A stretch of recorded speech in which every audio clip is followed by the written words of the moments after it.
সম্মানিত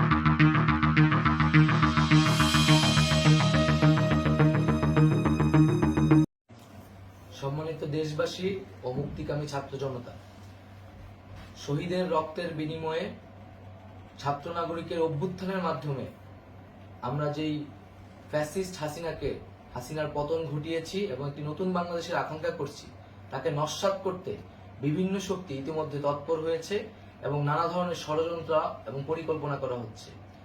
আমরা মুক্তিকামী ছাত্র জনতার পক্ষ থেকে স্পষ্টভাবে বলতে চাচ্ছি যে এই বাংলাদেশকে ফ্যাসিবাদী রেজিম থেকে মুক্ত করার জন্য এবং একটি নতুন বাংলাদেশ, জনগণের বাংলাদেশ প্রতিষ্ঠার জন্য সকল ধরনের ষড়যন্ত্রকে নস্যাৎ করার জন্য, প্রতিহত করার জন্য বাংলাদেশের ছাত্র জনতা কিন্তু সদা প্রস্তুত রয়েছে।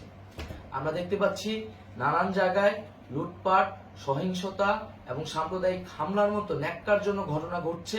আমরা এর তীব্র নিন্দা জানাচ্ছি এবং আমরা মুক্তিকামী ছাত্র জনতার প্রতি আহ্বান জানাচ্ছি যে এই ধরনের ঘটনাকে প্রতিহত করার জন্য আমাদেরকে প্রস্তুত থাকতে হবে, আমাদেরকে দায়িত্ব নিতে হবে।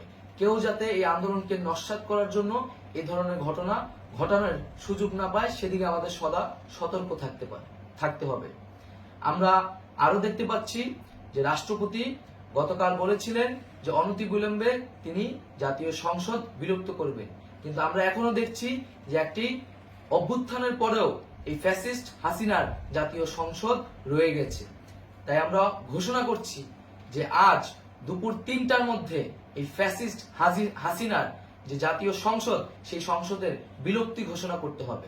যদি আজ বিকাল ৩টার মধ্যে এই জাতীয় সংসদের বিলুপ্তির ঘোষণা না আসে, তবে আমরা কঠোর কর্মসূচি দিতে বাধ্য থাকব। এছাড়া বন্ধুগণ, সবার জন্য আমরা জানাচ্ছি যে আমাদের যে অন্তর্বর্তীকালীন সরকারের কথা আমরা বলেছি, সেই সরকারের প্রধান উপদেষ্টার নাম আমরা ইতিমধ্যে ঘোষণা করেছি এবং এই সরকারের অন্যান্য উপদেষ্টা সহ সামগ্রিক রূপরেখা আমাদের প্রস্তুত রয়েছে। আমরা খুব শীঘ্রই সেই রূপরেখাটি জাতির সামনে উপস্থাপন করব। আমরা বাংলাদেশে স্থিতিশীলতা চাচ্ছি, সমাজে ন্যায় বিচার চাচ্ছি, সেজন্য কার্যকর পদক্ষেপ নিতে হবে এবং তার প্রথম পদক্ষেপটি হতে হবে এই জাতীয় সংসদ ভেঙে দেওয়া। এবং সবার প্রতি আহ্বান থাকবে, আপনারা শান্তিপূর্ণভাবে অবস্থান রাখুন, শান্তিপূর্ণভাবে এবং অহিংসভাবে এবং সকল পরিকল্পনাকে, ষড়যন্ত্রকে নস্যাৎ করার জন্য সদা সতর্ক থাকুন।